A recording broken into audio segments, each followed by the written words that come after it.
Hello ladies and gentlemen, this is Navy and welcome to another video. This time I am going to read 3 stories from the subreddit r/entitled people that include a Karen that gets arrested and some entitled parents that try to kick out their son from his own home.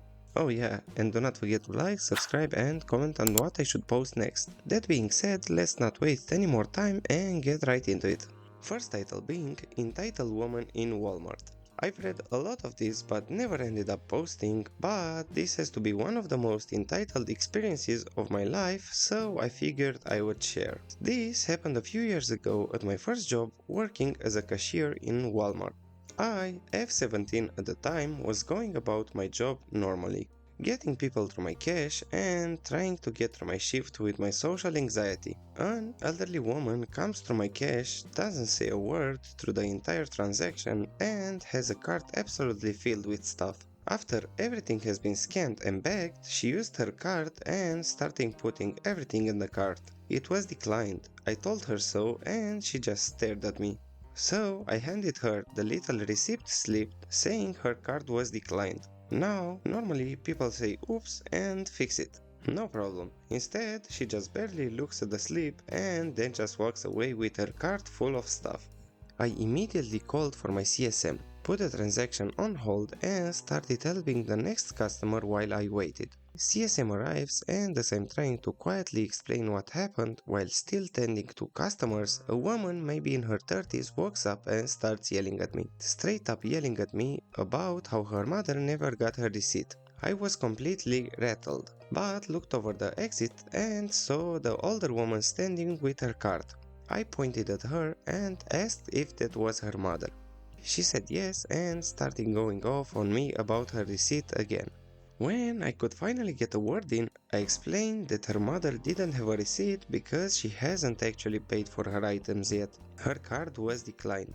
At this point I expected there to be at least a little change in her attitude, but nope. She seems to get even more upset with me and asks why the hell I let her walk away without paying. I had to bite my tongue to keep from saying what was I supposed to do. Physically restrain an old lady?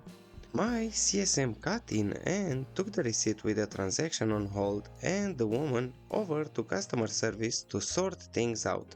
Afterwards, he came back with a coworker and had her take over my cash so I could give him the full story of what happened. He told me that I did the right thing in that situation and apologized that I got yelled at by a customer and told me to go ahead and go on my break.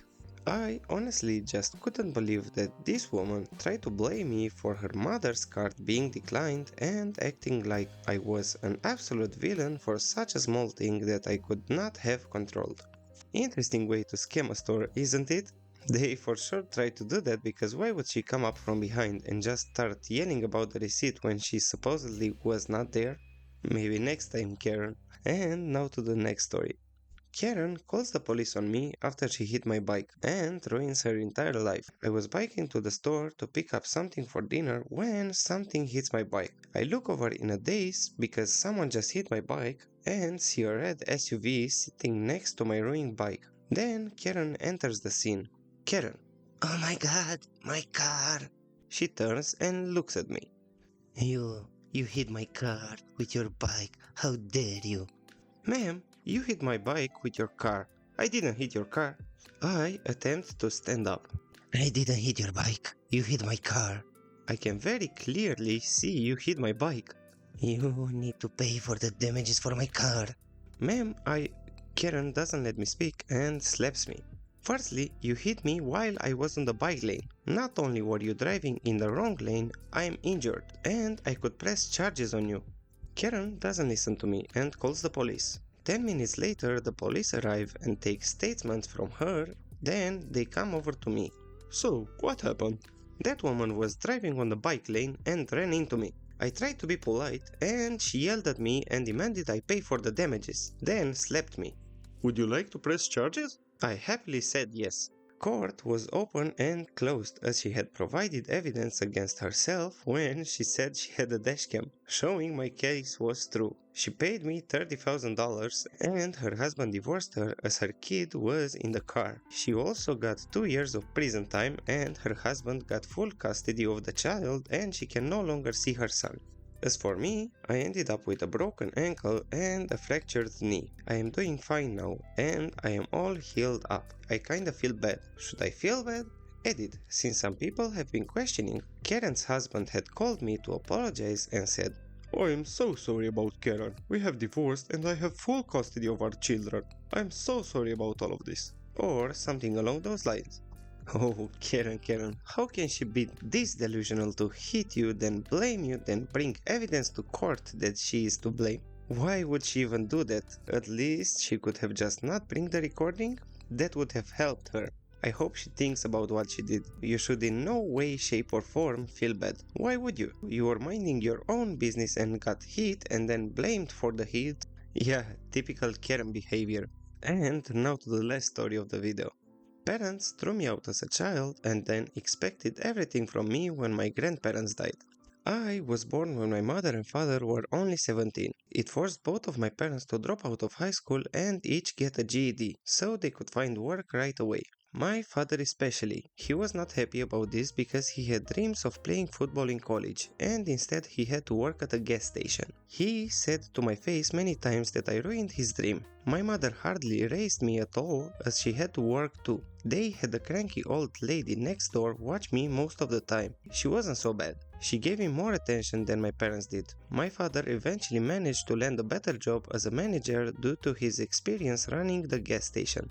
It was right after my mom got pregnant with my sister. I was 6 when she was born. I wasn't exactly shown much love before that. But once my sister came along, it was made pretty obvious to even my 6-year-old self that I was unwanted. The only ones who seemed to care were my paternal grandparents and somewhat my babysitter. And they were more like my parents because they treated me the way a little kid needs to be loved. We lived in a 2-bedroom apartment and as my sister got older it went from me sharing a bedroom with her to me kicked out of the room entirely. I slept on the couch for 2 years and I barely had anything to my name other than clothes, school supplies and an old Game Boy. When I was 10, my parents decided they were gonna move away, but this move did not include me. I ended up actually being fine with this, as my grandparents had agreed to take me in. My life was instantly better.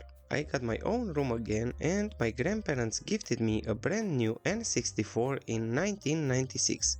That Christmas I got a Game Boy Pocket too, and there were a couple of kids my age in the neighborhood I got to hang out with. We rode bikes, played video games, shot cans with pellet guns, built forts and got dirty playing in the creek. You know, stuff a normal kid would enjoy. I was finally happy.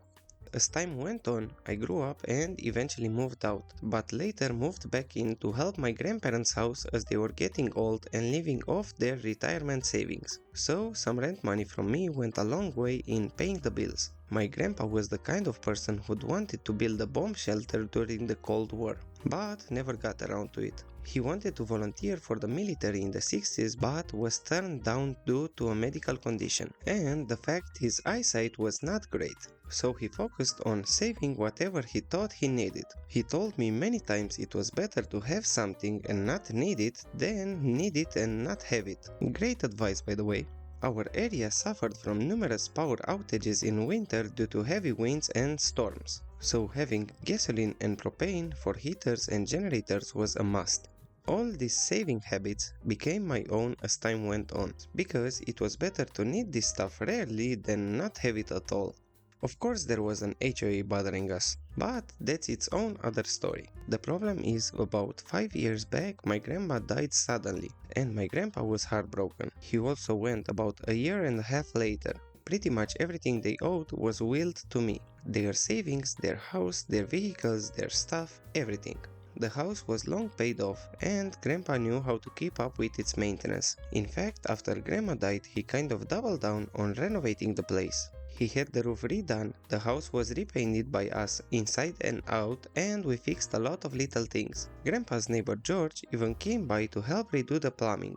Ironically, the HOA was rather happy with these changes because the house didn't look run down anymore. One morning I was fixing breakfast and my grandpa never came downstairs. You couldn't keep the man from his bacon, so I went to check on him. And he wasn't moving. I called 911 and the paramedics came, only to tell me he'd passed in his sleep. My parents made Grandpa's funeral a crap show. They didn't bother to show up for Grandma's. They were too busy. And at Grandpa's funeral they didn't seem to grieve at all. My sister also showed up wearing a brightly colored designer dress, which I wasn't happy about as it was a church clothes only function. I noticed my parents repeatedly whispering to each other and glaring at me whenever I looked at them. Come to find out at the will reading that my parents knew that they had been disinherited a long time ago for their treatment of me, and they thought it was extremely unfair I got everything. They threatened to sue me to contest the will, and I got repeated calls and messages from my father, mother, and sister telling me I needed to do the right thing and give my father what was supposed to be his. I told them all to flake off in far more unsavory words. My parents ended up taking me to court to challenge the will, but the judge ruled in my favor after seeing the will and hearing us both out, so it wasn't a long drawn out legal battle. The judge even looked at my parents with absolute disgust after seeing the will and hearing about their mistreatment of me in my childhood. He called my father a terrible parent and that my grandparents were right to disown him. My father just hung his head in silence, but he made sure to stop me outside the courtroom and tell me I was always the biggest mistake of his life, and that if he could go back in time, he'd make sure I never existed. He should have been a football star, and instead he has to wear a name tag for a 9 to 5. I told him that mistake or not, Grandma and Grandpa could see what kind of nasty person he was. I didn't ask to be born, and the only real love I ever got was from my grandparents, and he was no father of mine anymore. I got a few more threatening and harassing phone calls as well as some letters from my parents, all demanding money among other things, but over time they just stopped because I completely stonewalled them, never responded to the emails or letters, and I stayed silent during the phone calls. A few times I just left the phone sitting on the counter with them ranting till they realized I wasn't listening. Aside from not getting the house or the money, my parents seemed particularly irked they could not even get a rise out of me, but I was prepared to go to war against them, and they knew it. So in the end they just left me alone. From what I know, looking at Facebook the past decade, my sister tried to get into modeling and got married, had 2 kids, got divorced, and is currently unhappy working a job she feels is beneath her. My mother currently works retail and is also vocal about her disdain of it. Like my father, she peaked in high school. She was a cheerleader back then and even had her old uniform framed on the wall. My father has pretty much had the same job for 25 years. He must be good at it if he's still doing it. As for me, well, I'm in my 30s now, and I live pretty much debt-free in a nice neighborhood. I haven't really had a girlfriend since high school, and I have had little motivation to ever have another relationship, but loneliness gets to everyone, so maybe I'll try to find someone soon. Not many are in the financial position I'm in at my age. Single, paid off the house, 2 vehicles, and a decent amount in the bank. I guess I could aim to be a stepfather. That might be more my speed. I am so happy for you, Opi. You have no idea how happy I am that you got what you deserved in the end, even though that comes with tragedies. I hope you will live a happy life and that you will find someone. There's plenty of fish in the sea. So, unfortunately, that is the end of the video. This was Navy, and I hope you have a good morning, evening or night depending on where you are.